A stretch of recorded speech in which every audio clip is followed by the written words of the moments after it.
Hi Investor! Today nandito tayo sa unit ng client ko sa La Acacia Residences. So this unit is studio at 26 square meters. So tara pasok. So ito, upon turnover, ganito na po siya. Appliances na lang nilagay ng client ko. Ayan. Tapos itong under-counter cabinet, included na rin yan by MegaWorld. So ayan. So dito, naglagay na lang si client ko ng lights sa baba ng cabinets. So, ito yung provision for the refrigerator and nandito naman yung dining set natin. So, ayan.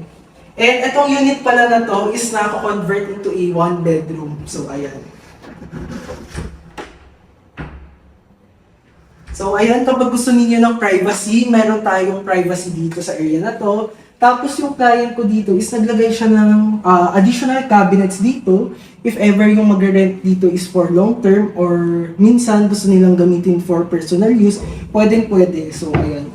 So, meron na rin sila nilagay dito na safety lock. Ayan.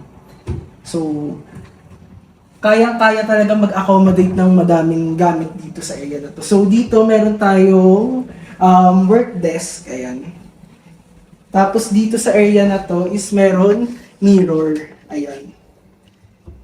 Then, ito yung bedroom, tapos vanity dito sa area na to. And ito naman yung kasamang modular cabinet ni MegaWorld. Ayan.